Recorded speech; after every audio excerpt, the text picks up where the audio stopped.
Hello. Welcome back. The show is Who Am I? Who am I? Who am I? Who am I as a human being? What does it mean to be a human being? Why are we here?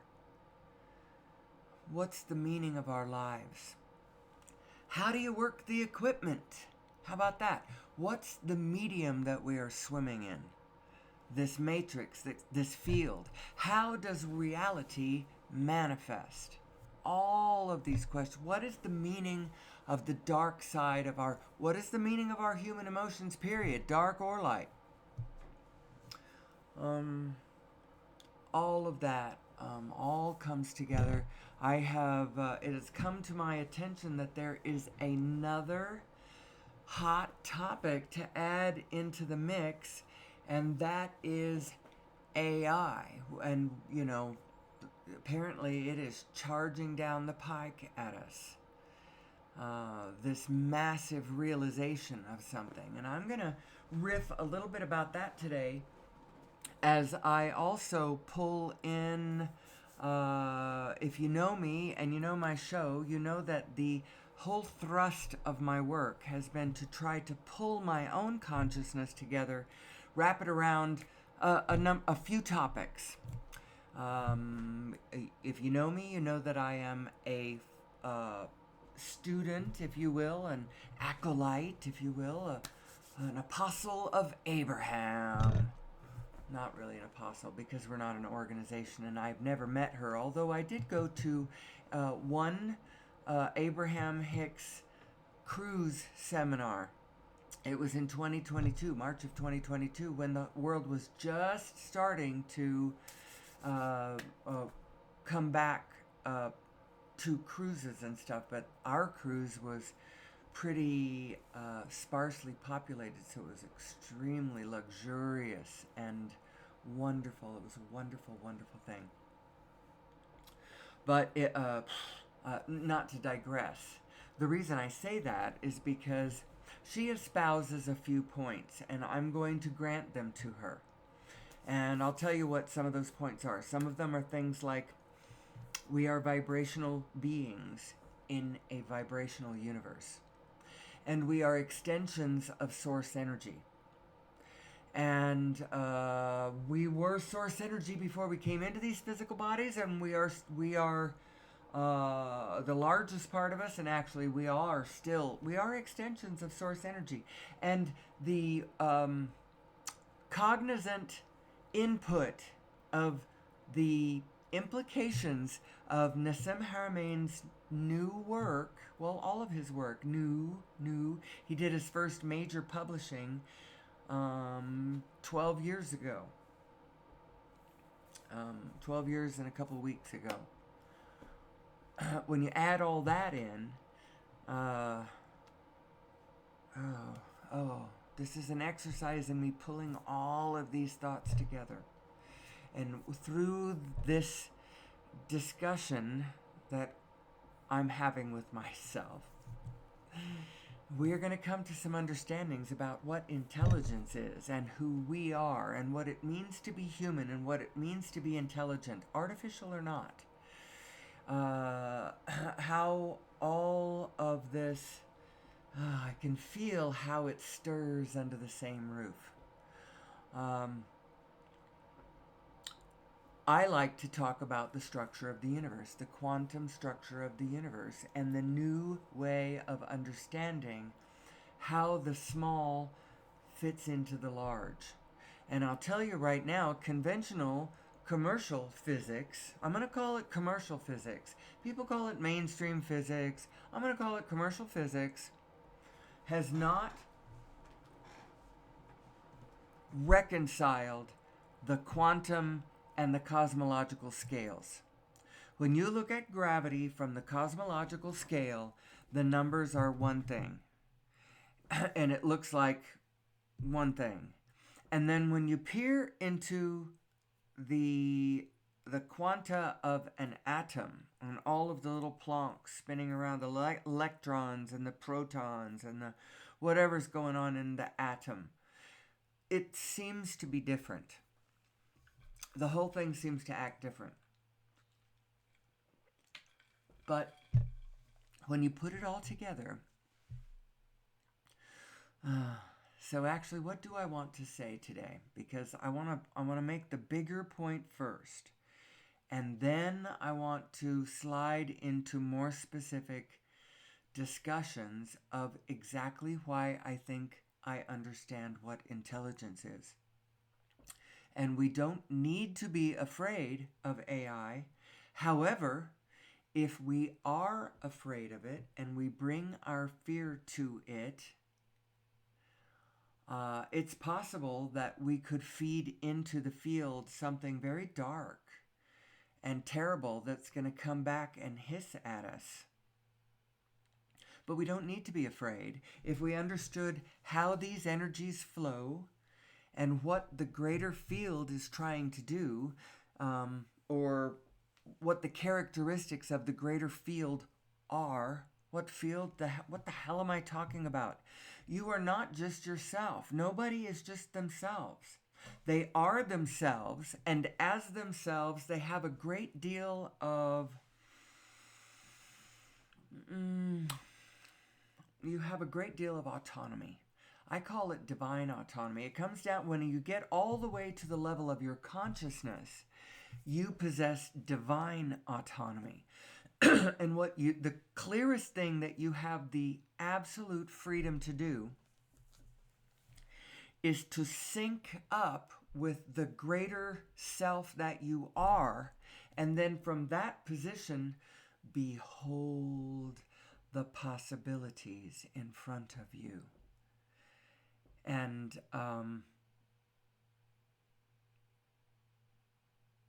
from that level, now you're picking from really cool choices. You know, as far as, oh, I could do this or I could do that, or oh my gosh, look at what... Once you start understanding who you are, what the field is, what intelligence is, what our positive and negative emotions are, that's one of the biggest things that I credit to the teachings of Abraham Hicks. Her particular way of interpreting what your positive and negative emotions are. That they are not an existential read on the absolute truth, value, or worth of anything that you are beholding at any given moment, you know? Your positive and negative emotions are simply in this very moment, because only in this moment are you feeling the emotion. So in this very moment, what is the relative, the thought that you are thinking, how well is it resonating with the pure vibrational, positive, happy being that you really are? Because who you really are is all of the frequencies that you are chasing. All of the frequencies that you are lusting after, that you are craving, is actually who you are. You are those frequencies. And which ones am I talking about? All the ones that you would consider positive. But let's see if I can find it in a more interesting way. Frequencies like, and this is why you love to feel them: freedom, joy, safety, expansion, possibility, exhilaration, all of those kinds of feelings. But, you know, you are also actually who you really are. Who you really are is the frequency that you would call love. And so what the hell does that mean when I say that you are love? Well, the way you interpret that is, as you turn and look at your own life, what has meaning to you? All of the things that you love, right? That's where, if you pulled all of that in all of your focus together into one thing, um, a vision would come clear to you about the meaning of your life, about, and then so add in some understanding, some general understandings about who we are. First of all, you aren't separate.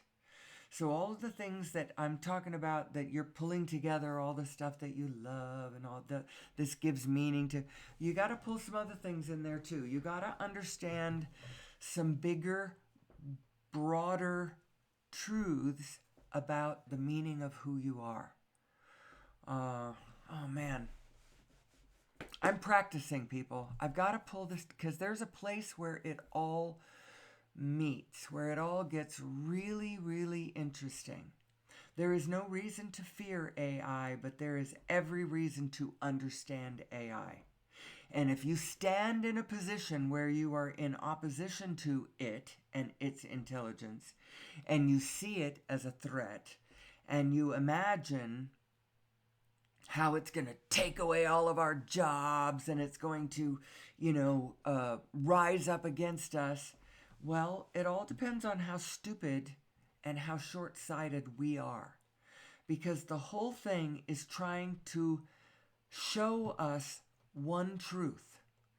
And the truth is that we are one, people. We are one with each other. We are one with everything around us. And intelligence is not, and consciousness is not an epiphenomenon of our brains. Our brains are exquisite tuners that can tune into this magnificent field that we are all a part of.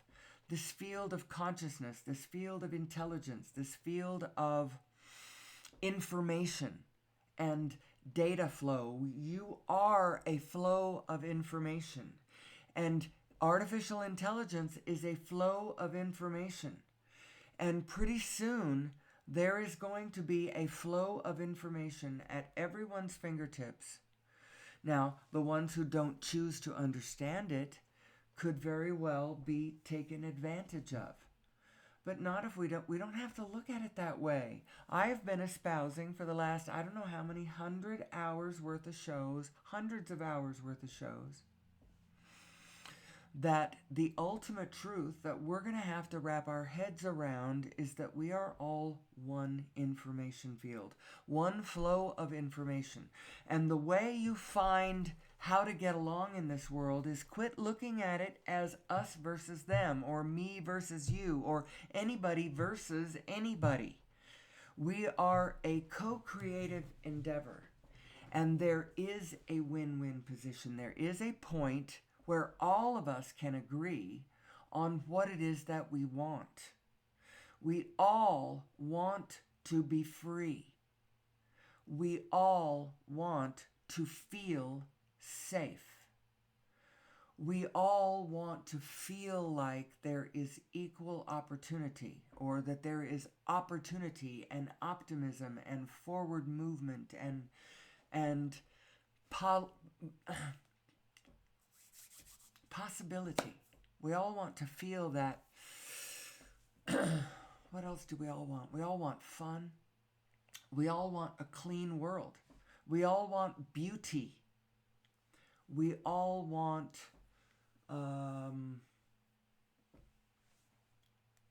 some sort of community.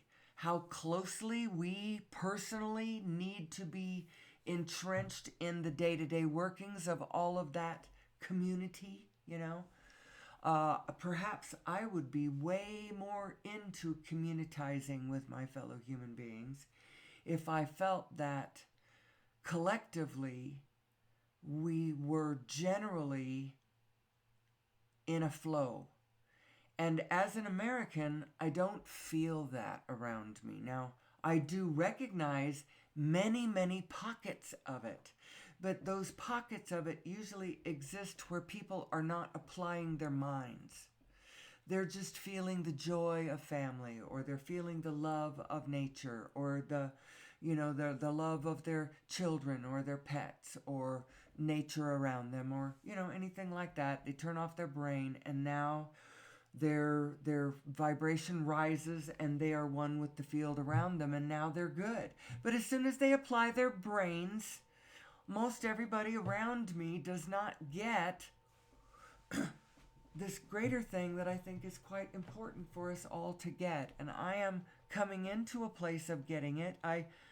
My whole show is an exercise in an hour every day of me verbalizing the concepts that I am trying to pull together. It's sort of like I'm trying to teach something that I'm trying to learn. And I really can't get any actual human being to sit here for an hour early in the morning and have me torture them with me trying to pull together concepts that I believe are profoundly important to all of us and our lives.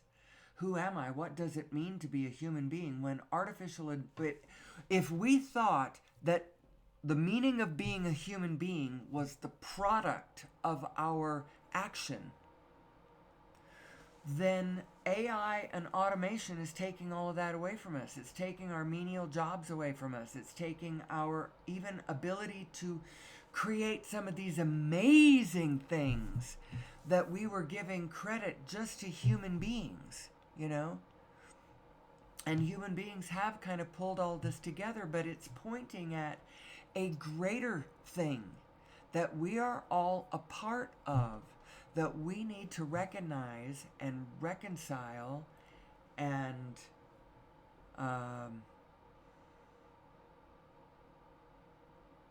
put all of this together. What does all of this mean? Let's put it all together.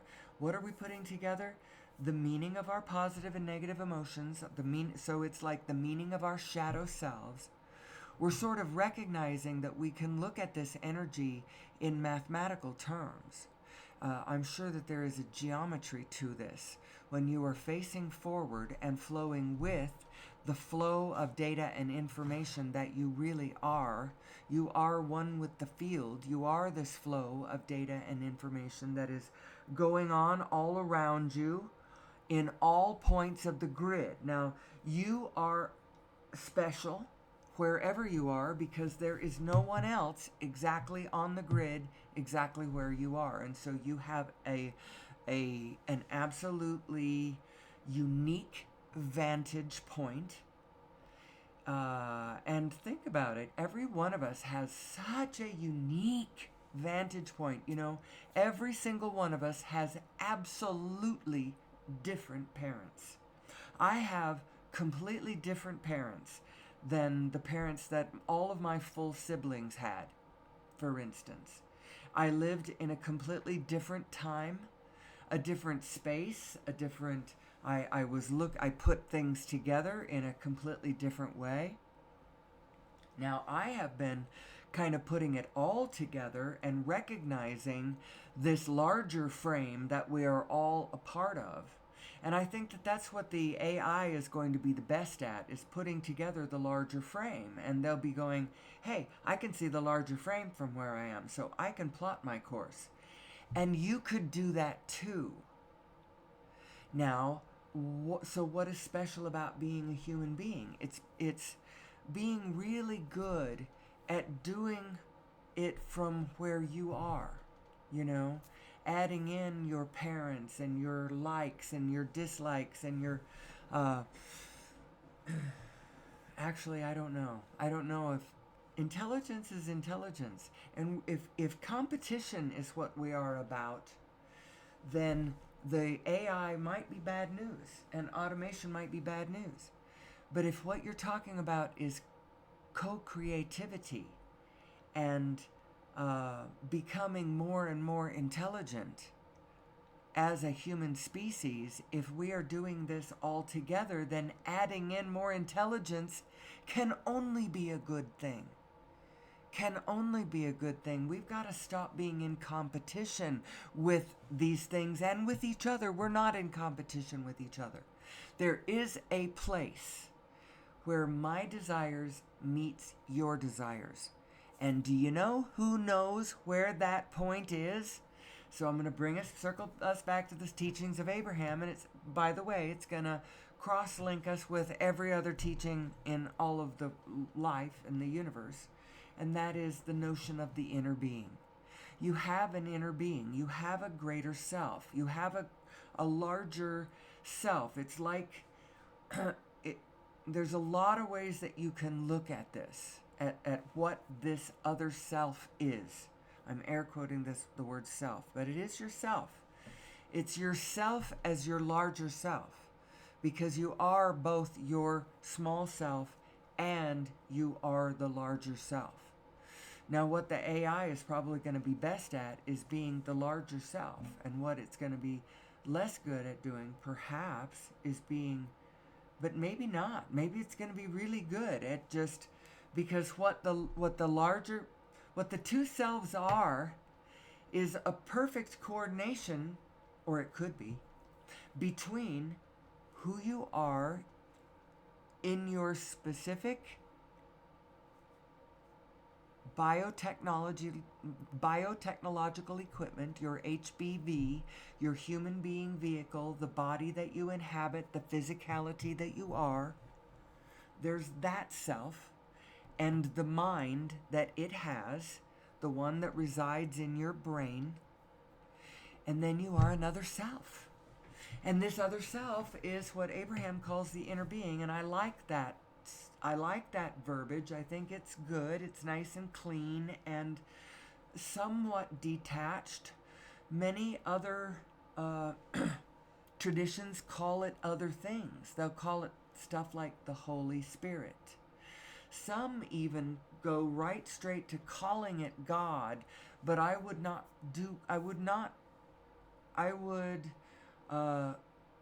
flesh all of that concept out quite a bit more. I wouldn't just rush straight to the G word.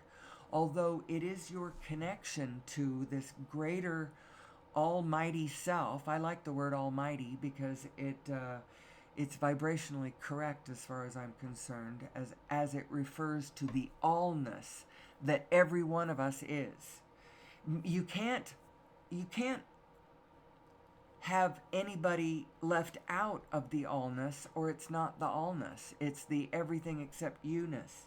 And so everyone is part of the allness. And so the allness that I am includes the allness that you are, but the allness that I am looks at it from where I am, and the allness that you are looks at it from where you are, but it's all valid. And it all intersects. My desires intersect with yours. I want peace on earth, goodwill towards men. I want clean water, clean air. I want a vibrant, healthy ecosystem all across the planet. I want the circulatory systems of all the water systems of the planet, the Gulf Stream and the whatever all of those currents are called. I want them flowing vibrantly. I want the lungs of the planet, the forests of the Amazon and the temperate forests of the Pacific Northwest and all of the forests all over the planet to be breathing, correctly. I want human beings to be playing joyfully all over the planet, joyfully and harmoniously without hurt. I want us to appreciate what we've got. I want us to appreciate all of the life and the intelligence and the feelings and the lives and safety and proliferation of all of the other beings, the non-human beings. I don't want to just live in a world where there's nothing but human beings. I want to live in a world where there are joyful, vibrant ecosystems showing me the threads of nature woven together in harmonious, loving, joyful dance. I think all of us want that. But we also want, we love human parties. We love human drama. Well, actually, I don't. I have come to loathe and despise human drama. Bashar oddly talks about his civilization. I think it's his civilization that he's talking about, unless he's predicting what ours should or will be, or I don't know. Maybe it's based on what his experience is, what other people have done. Is you pull your cities up into big pods that are off the surface of the planet. Gravity is not an issue. You've figured out what gravity is, and so you have these artificial gravity devices that are holding singularities in places that are, when you understand what the force of gravity actually is, you understand that how to get over it is to create a coherence in the field. I am expressing this poorly, but I promise you, to understand unified physics is to understand what the force of gravity is. And then it starts to dawn on you the implications of how you might counter it. We haven't really had that yet. In order to counter gravity, we would have had to have thrusters, burning fossil fuel constantly to keep our city above the planet's surface, and that would defeat every. But once we understand gravity, cities come up off the surface of the planet, and you can make all the artificial structures you want. Where you have all of the meeting places and all of the clubs and the manufacturing locations and the bakeries and then you have certain experiences going on down on the planet that you can go down and experience. I don't know. I could go on for quite a few. I could just go on and on and on about imagining what the possibilities could be if we lived in particular ways. But let's not digress.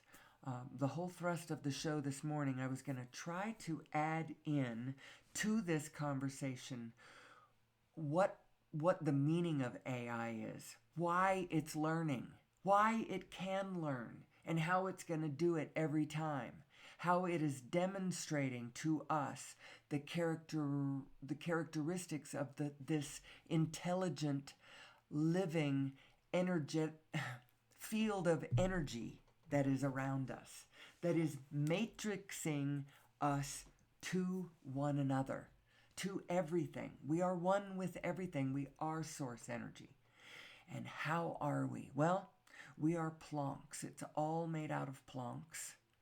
And those plonks, when they are stochastic.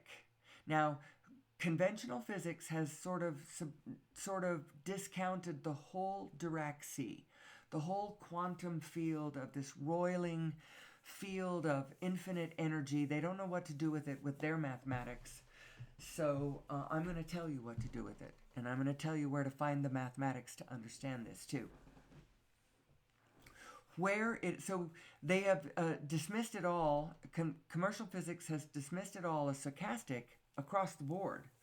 And some of it is stochastic, where it is stochastic as in random and canceling out, a positive and negative, positive, negative, positive, negative, and it all just cancels out to the random, it all goes to zero or whatever, even though it's this infinite amount of energy roiling around you at every point. You can't do anything with it because it's all random. Well, where it's stochastic, where it cancels out, it looks like space to you. And where it doesn't cancel out, it looks like matter to you. But it's all made out of the same thing. It's made out of either organized plonks or roiling disorganized plonks. And so coherence in the field, when you create a coherency in the field somewhere, a whole lot of things start spilling right out of the field.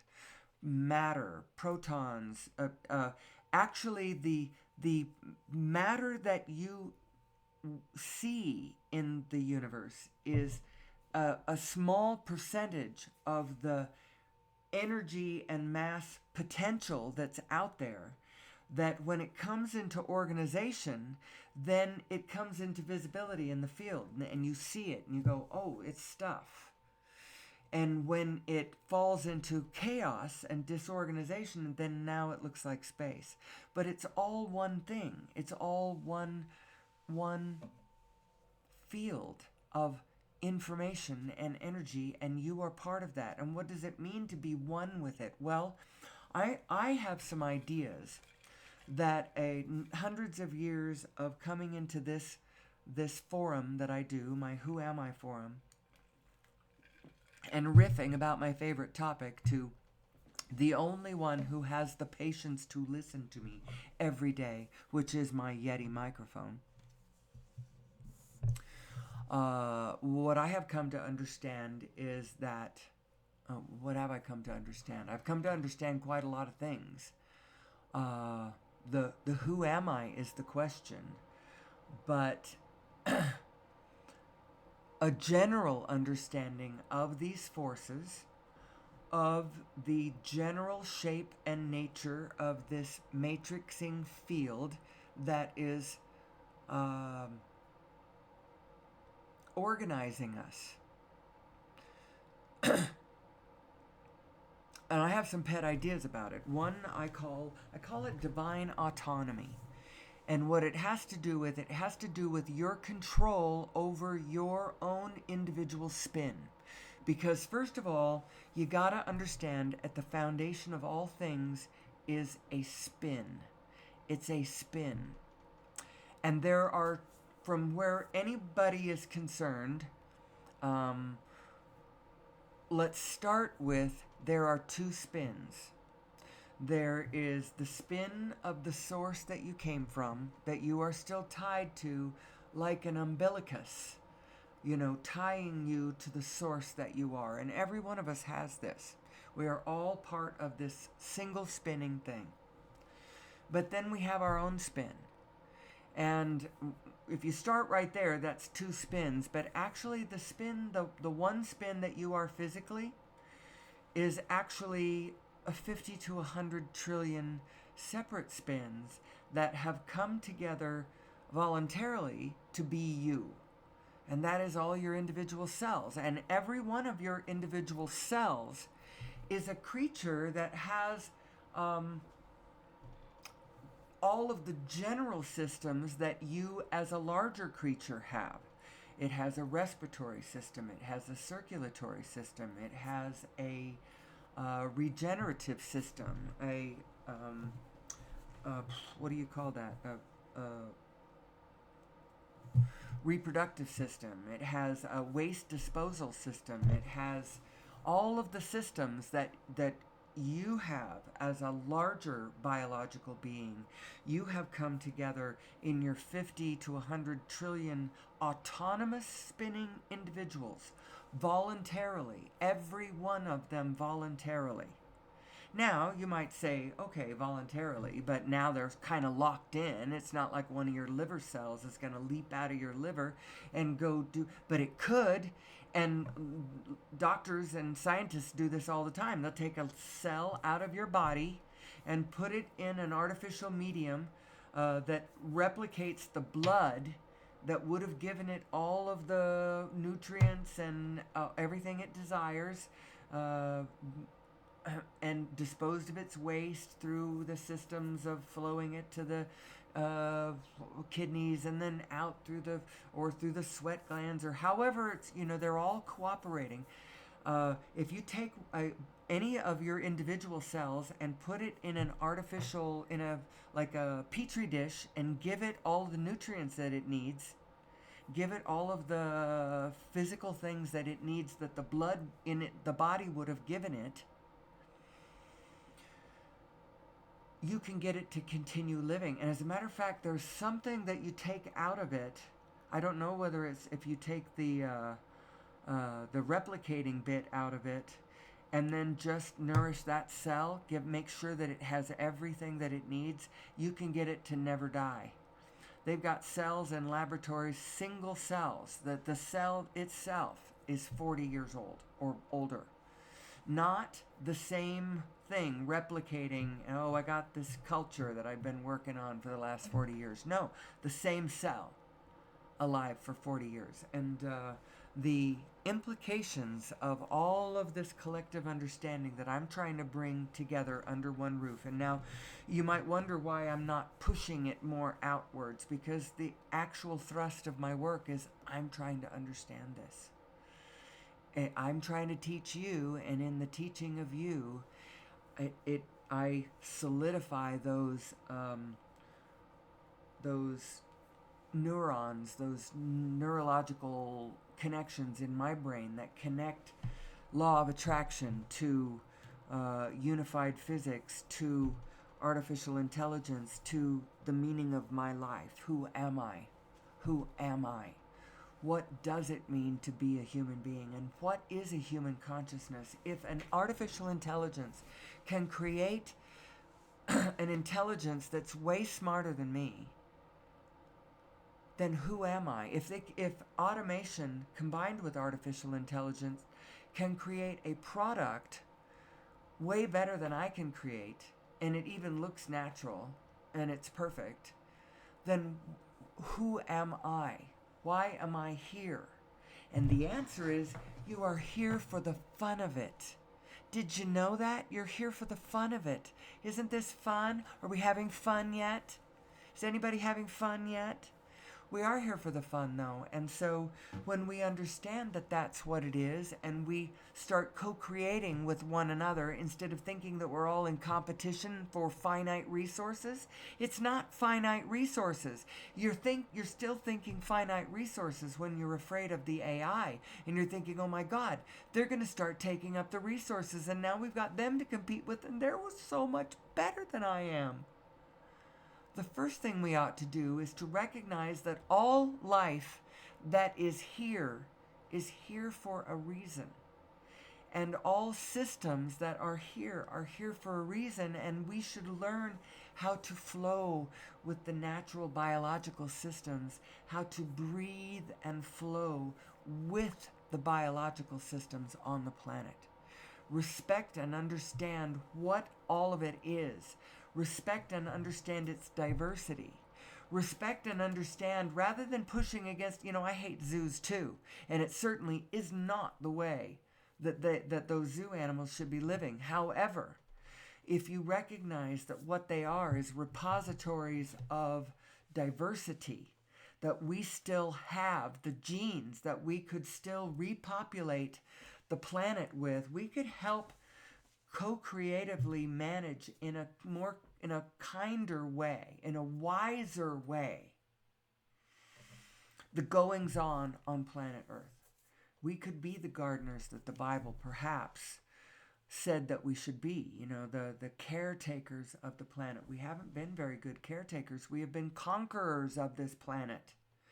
Competitors with all of the creatures around, proving our worth in the rodeo and in the, I'm going to go out with my bare hands and kill a bar, or whatever, proving ourselves, it's time to see the bigger frame.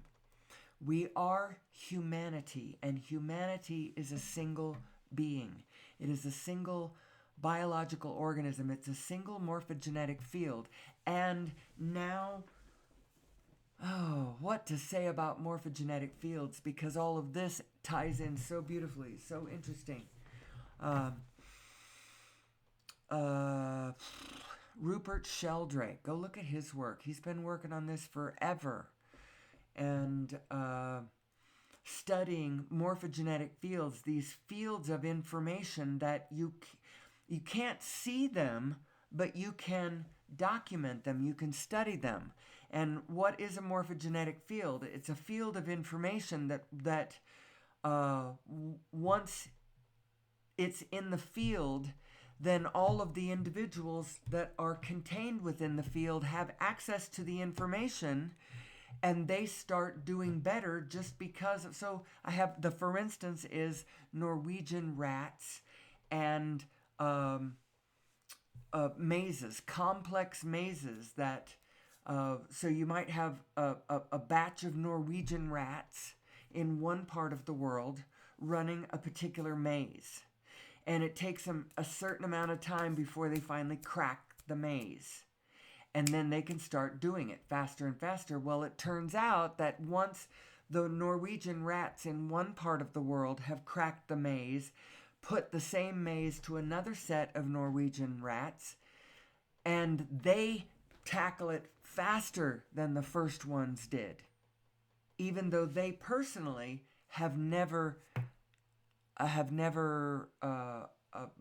confronted that particular maze.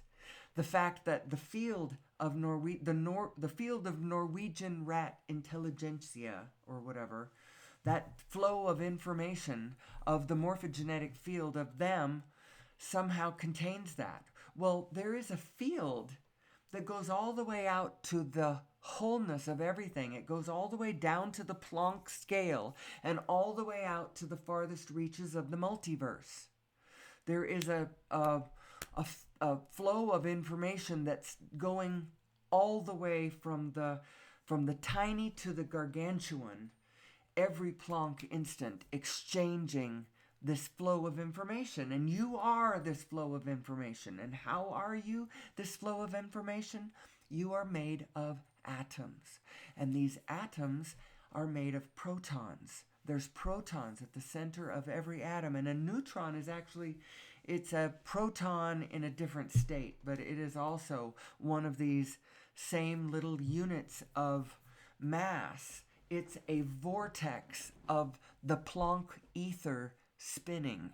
And what is the Planck ether? It's Plancks, little tiny frequencies, little tiny eeny weeny itsy bitsy plonky things. What's a Planck? There's formulas for it. I can show them to you. I have them here on my things like, let's see, Planck units. Here we go. There's formulas right there. Here's another one. Depending on how you want to look at this. Where am I getting all this information, you might ask? There is a YouTube video out there, 37 minutes long, that is an explanation of this paper.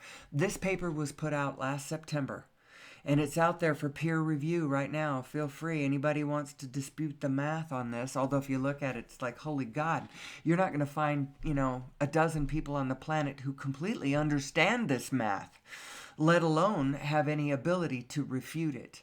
But he does do a lot of referring back to the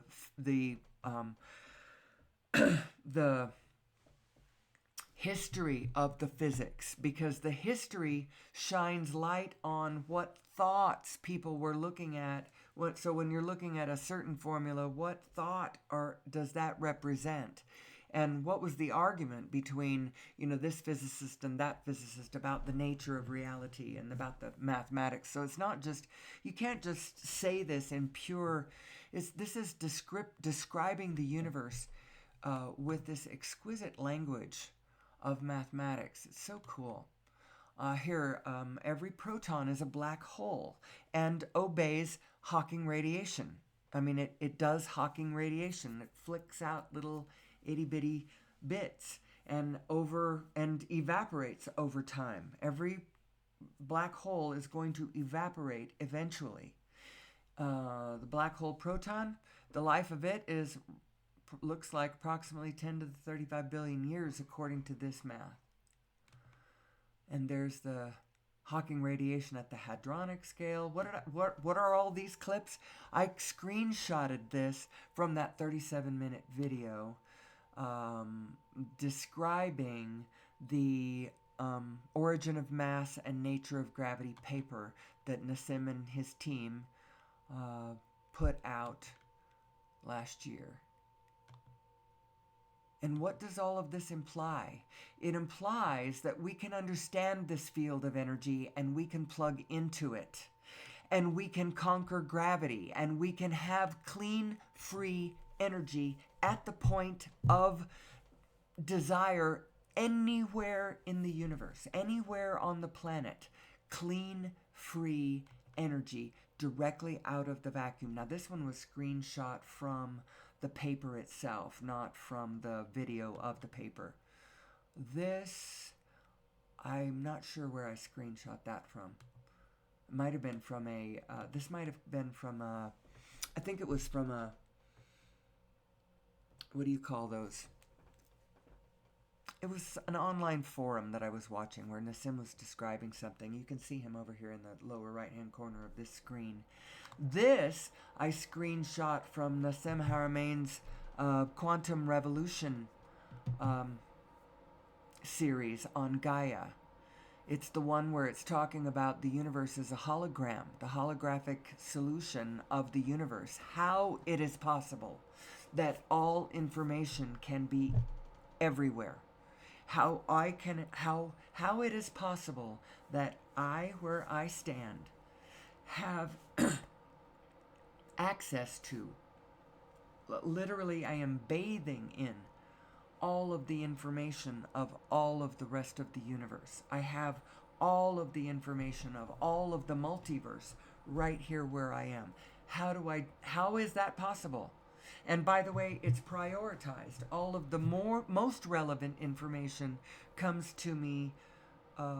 It's the closest to me, but it's the frame just gets bigger and bigger outside of me, and I have all of the information. All of it is flowing through all of the Planck structure of every one of my atoms.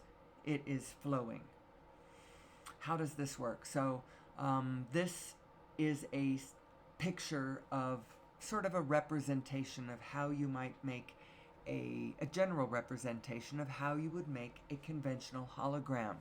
You split a laser beam into two. You can see it coming from this thing that looks like a lightsaber handle, and it hits this plate. It's split in two. It goes two different directions. One scans an object and then comes back to this photographic plate. This other one is redirected by mirrors and then joins the other one at the photographic plate. And that's where the hologram is created. And what creates the hologram is the interference pattern between those two beams. The interference pattern scatters all the information across the whole field. And that's how the whole universe is present everywhere. Because all of the Plancks are reverberating all of their information with all of their... But it's cooler than that. It's not like the Plancks from across the universe. The information has to come all the way across the universe. The center is everywhere. And so I instantaneously get all of the information of across the universe. Now, that information is coming to me in much smaller, it's probably coming at me at the Planck scale. Across the universe, that information is coming at me at the Planck scale. The information of the galaxy is coming at me at the level of the proton. The information from the solar system level is coming at me from the level of the atom. I think I'm reverse engineering this the right way. And then at the level of the planet, I integrate as a biological being, as a body in this space, needing food and water and air and all of that. Now I tie in with the biological field of my planet. And it's all very interesting how all of this stuff intersects. And AI is going to catch on to all of this really quick. And why did I say that? I don't know why I interjected it. We are not in competition with AI. We should think of them as agents, helping agents to help us build a smarter world. I'll tell you who's not going to like it. The people who rule the world now. They're the ones who are not going to like it. Because it's going to reflect something about the wholeness of it that is going to help us all realize who we really are and what we are really here for. We are here for the love. We are here for the joy. We are here for the experience. We are here for the expansion. We are here to observe the possibility, to face forward and to come into alignment with our inner being, who is who we really are. Why do I say our inner being is who we really are? Because it is those frequencies, those energies, it is the continuum of who we are. It is the information flow of who we are. And that flow of information is actually who you are.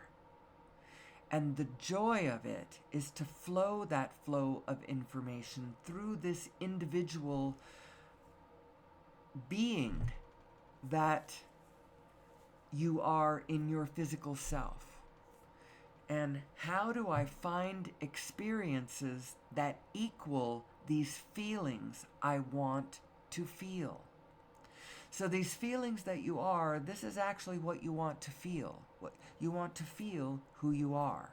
And when you identify things in this physical world that feel like certain things, you want to point to them and go, yes, yes, that is who I am. That is what I want to feel. And when you come across things that are not that, and it makes you feel the opposite of that, your inclination is, I must focus on this thing that I do not like and figure out how to fix it so that I can change the conditions so that when I look in this direction, then I can feel better. But that is not the way the system is actually designed to work optimally. Now, it is true, you are here to help make the field a better place. But if the way you are focusing is scanning the landscape for things that you want to improve and then focusing on the things that you do not like until you figure out how to improve them, that's the long way to go about it. Some of us have done a piece of that, and maybe all human beings need to do a tiny bit of that until you realize what actually you're here to do. You are here to be positive. Acknowledge the negative. Go, you know what? It's not new. You don't need to go news, extra, read all about it. People are terrible. Wickedness surrounds us. This physical world is very, very dangerous to you and all of the things that you care about. Extra. You don't need to tell us about that, because just acknowledge that that's true. Somewhere acknowledge that that is absolutely true and that doesn't matter. It's okay anyway. Stay with me, because that's hard. That's hard to do that. However, if you'll do that and then turn facing forward now from that position, knowing that you never thought you were going to get out of this one alive anyway. Everybody who has come into this physical experience so far has pretty much expected that they are going to go out. What you can do, you can go out. What you can do is you can hold on to the consciousness of what the whole thing is. You don't have to go so completely out of phase with the whole thing. You can stay in phase with it. And it's possible, perhaps, to find a vehicle that, while staying in phase with the wholeness that you are and the allness and the foreverness that you are, you stay in coherence and you don't have to die. But the only way you're going to do that is if you get into alignment with who you really, really, really, really are. If you're in competition with the rest of the field around you and deeply and heavily attached to the physicality that you are without understanding the combination unit that you are, then your quest for immortality is going to be doomed, like the mythological stories will tell you about how it doesn't go well, for Dorian Gray or whoever else it is who tries to hold on to eternal youth, not understanding the field that you are. And the understanding of this field and what it is and how it reflects who we are and what all of this is and what we are all dancing together with. That's what AI is going to be reflecting back to us. But we don't need to take it as It's just a shame that we are all made to be in competition with AI and automation, because the value of us has been seen as the value of what we can produce. And if what can be produced without us, and a single, multi-billionaire entity say where all of it goes, where all the resources flow, what direction they flow, then there's a problem with it. But I'll tell you what the solution is. And the solution is not pushing back against this. The solution is to understand. Because when you understand who and what you are, you're going to understand that there is enough space for all of us. We just need to relearn how to create the natural abundance that we have been so busy destroying for the last 100 years, 200 years, 300 years. I'm not sure when you start clocking the beginning of the destruction of our natural ecosystem. Deserts in Africa and Asia have been increased for, I don't know. We've been whittling away at those for many, many centuries. So what am I saying? What am I saying? I'm coming from a place where I am not pushing back against anything. I am in a place of pure positive thought. Pure positive. I'm not, all is well. Things are always working out for us. And the interesting thing is, if you really want to positively affect the world around you, you want to help change the conditions, and you want to help change them to something more positive, you yourself have to find your alignment with Source. And so that's the biggest trick in the whole world. How do you fix the sixth mass extinction directly when you have to stay connected to Source? How can you tell when you're connected to Source? You're happy. You're at least satisfied. And how can I look at the sixth mass extinction and stay happy? It is a very big problem. The way you do it, you have to do this. You have to jump to the place where you understand that you are more than just your physical being. And even if this whole planet crashes and burns, somehow, some way, you are okay. And how are you okay? It's because you are the whole field, and the whole field is intelligent, and the whole field knows all of it, and the whole field remembers you and your little lives and your little pain, and you have woven in and out with both your lives and the lives of all the others around you. So who am I? I am the whole field. So when artificial intelligence starts showing you how intelligent the whole field is, don't be frightened. It is going to be assisting mankind in our quest, our communal quest, to achieve the goals that all of us want. And any of us who don't want this, they're psychopathic, they're psychotic, they're sociopathic.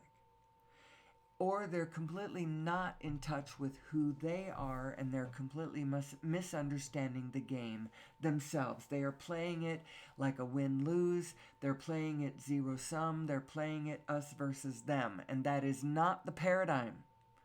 And you have to go all the way back to those places in your own consciousness where you are imagining, where you are imagining what is the object of the exercise, people. What is the object of the exercise? If the object of the exercise is he who dies with the most toys wins, then the actions of certain, famous billionaires starts making sense. And if you're playing it like you believe that it is a zero-sum game, then it also looks like a certain thing on the ground. And if you're playing it like us versus them, like it's competition, survival of the fittest, and for me to prevail, you've got to be conquered. You've got to, be sublimated or whatever.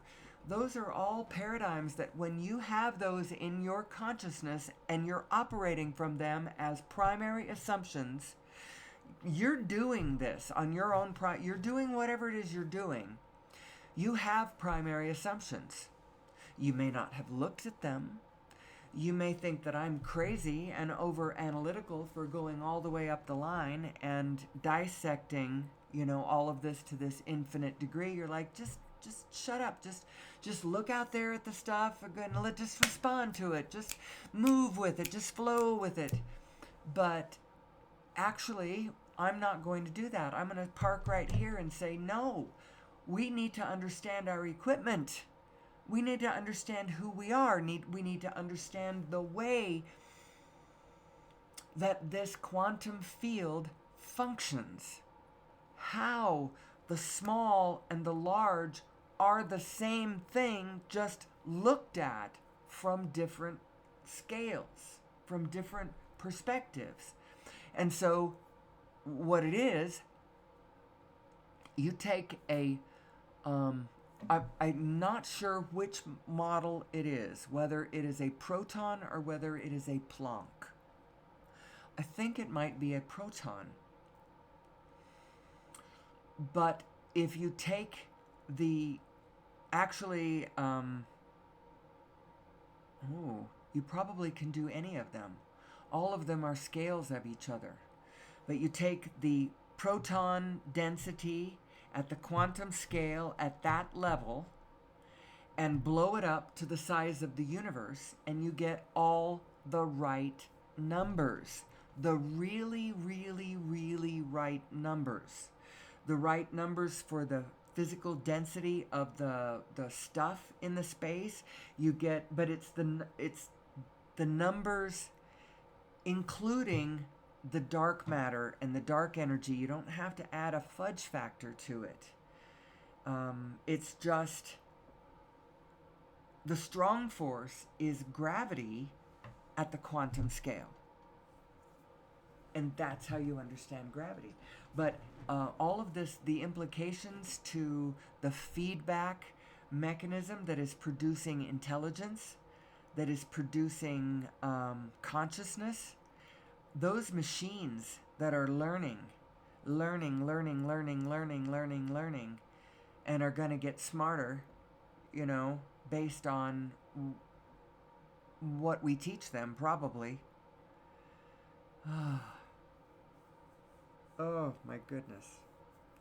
They are reflecting back to us an intelligence in the field. And so what are our physical brains? What does it mean to be a physical human then? If our brains are not, if consciousness is not an epiphenomenon of the physicality of our physical brains, if that's not what it is, then what is it? Our brains are magnificent tuners.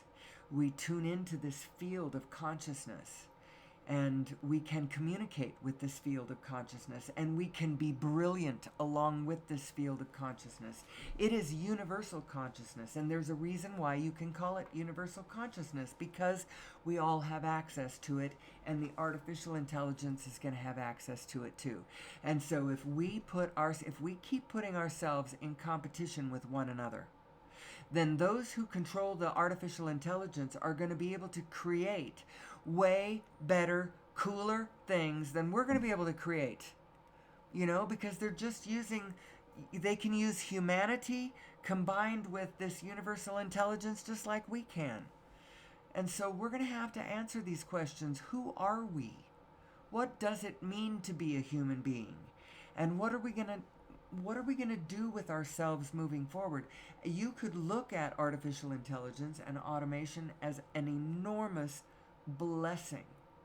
And if we would see ourselves as one with humanity, and the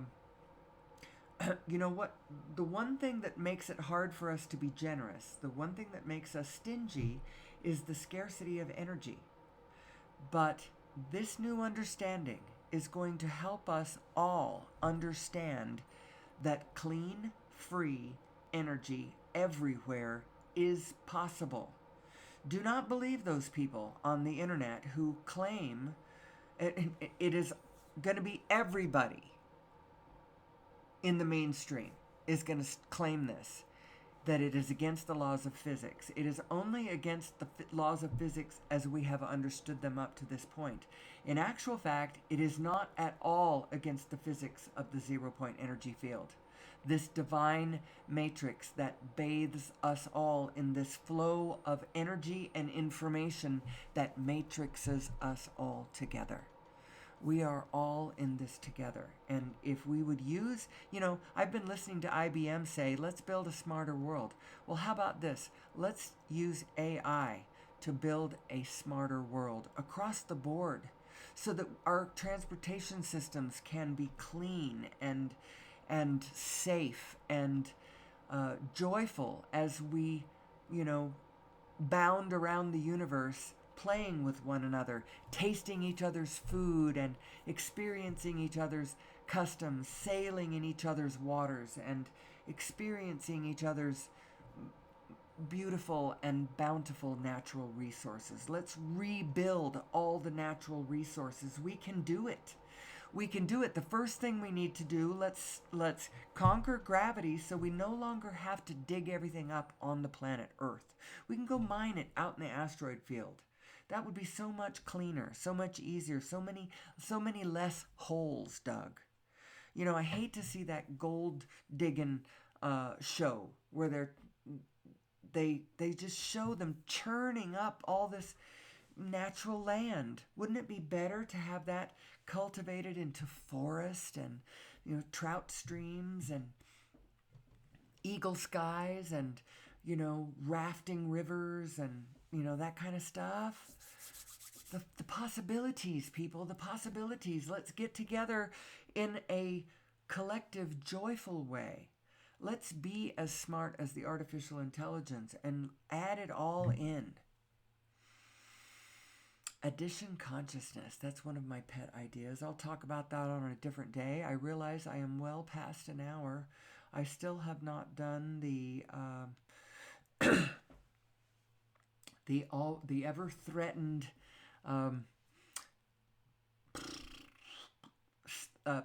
marathon show, the seminar length show. Maybe in the new year I will do that. I will allow the field to help my consciousness get smarter too. You can use this field. We all have access to it. And we're going to have to start getting along with one another because all of our information is going to be laid bare at some point as we recognize that we are a field of communal information. But then we've got to ask the question, what do we want? What do we want? And there is a place where all of our desires intersect. I started to elucidate this list. We all want freedom. We all want beauty. We all want experience. We all want abundance. We all want satisfying forward momentum. We all want access to resources. We all want peace and joy and excitement.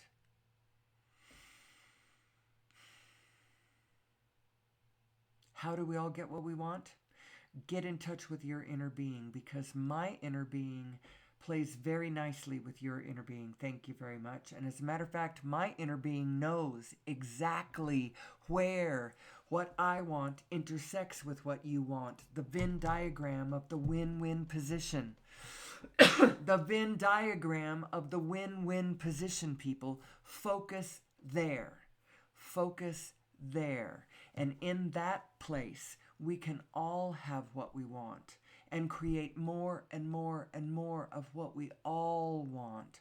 More beautiful places to live, more fabulous cookies to eat, more furry friends to joyfully play with. All of these things, we can all have more and more and more and more of it, but what we need to do is line up with our inner being who is this pure positive energy that I have been channeling for the last hour and 10 minutes or so. As I spin out the possibilities, who are we? Who are we? And what does it mean to be a human being? We are human beings. We are not human productions, human producings. We are human beings. And the AI and the automation can work for all of us. Let's not have human beings do any of the crap work. Let's have all of that work done by non-human intelligence, and let it be free to follow its vision of beauty. But remember how this field works. In a localized region, whatever you feed into the field, it iterates back from its position back out to the field, an iteration of all the wholeness of what it's picking up from the field, and then put through its individual mechanism, and then spun back out through the vision of its love from that position. That's how it works. And so we can all co-create this magnificent abundance between all of us. How do you do that? Well, ask your inner being. Get into alignment with your inner being. Care about yourself. Know that it's not okay for you to sacrifice yourself. Because if you're looking for that magical win-win position, you cannot forget that you need to win too. So figure out how to make yourself win at the same time that you're playing a paradigm where everyone else can win too. You're looking for the win-win position. You're not looking for the win-lose. I can win when I see you're losing, so I'm playing this win-lose, and so I'm going to conquer you, and that's me winning and you losing, and that's us playing out this win-lose paradigm, and that's what the world is, right? Wrong. That just creates a world full of losers. We want to create a world where almost every being who wants to be can be a winner. There is a certain amount of competition for good ideas and alignment of spirit. If you get into alignment, your physical brain along with your greater self brain, you find that harmonious alignment where you are not thinking in contradiction. You're not thinking in negative terms. You're only thinking in terms of what is on the ground that I can work with to make something better, with using the tools that I have at hand, using the ingredients that are on the field in front of me.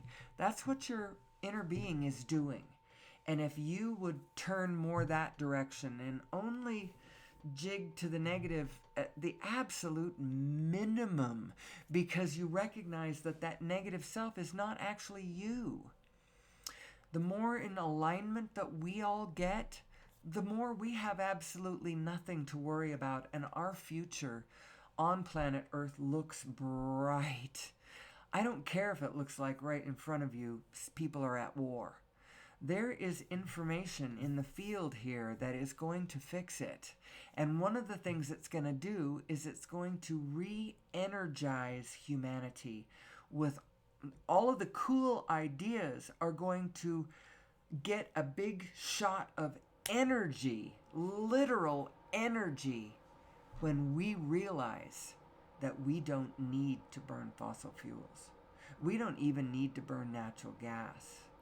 And we don't need houses that have lines that connect to transformers where some big station where they're churning out energy.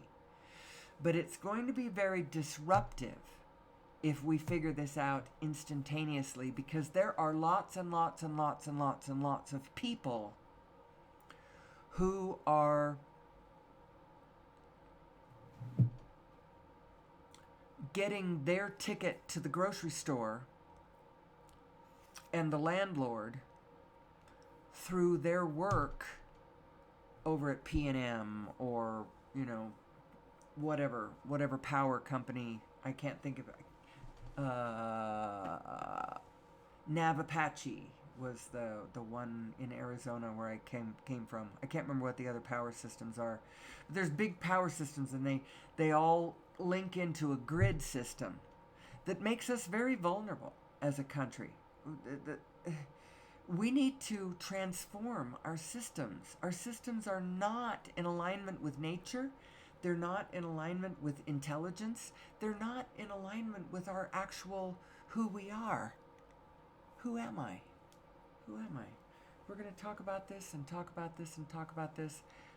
This field of energy, we actually can pull matter out of it. You create coherence in a part of the field, and it will start spitting out protons. We can create replicator technology. We do not need to churn all of our truffula trees into thneeds. If we really need thneeds, we can pull them right out of the replicators and leave the truffula trees alone. And that is the amazing, amazing, amazing message for the future. That is the visionary message I'm going to pass down. We are headed for this positive future because this is where intelligence takes us. And there are people on the planet, both artificial and natural, who are plugging into this universal consciousness, this field of information, this flow of information that you are. And when you plug into it, when you look inwards in a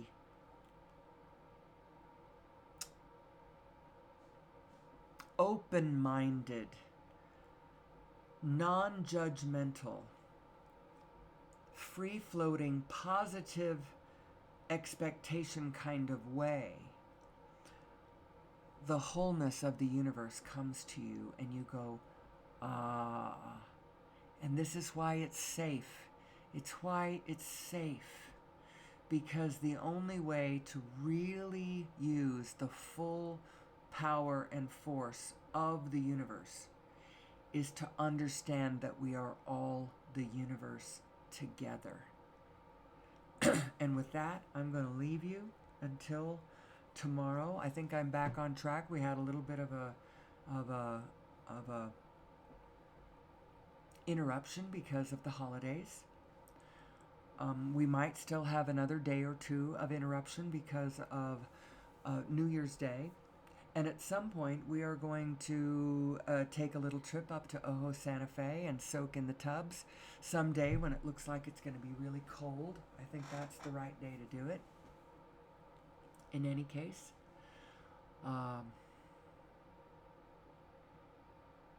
until tomorrow, when I hope you will join. If you joined me today, I hope you join me tomorrow. And if you are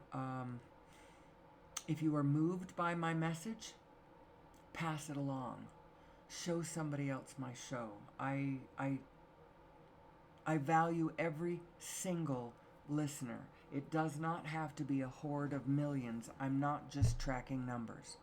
Everyone listening to me represents a consciousness who can now feed this information back to the field from where they are, and we can amplify this information from where we are. It really doesn't matter. This is the truth we are all coming to. We are all one.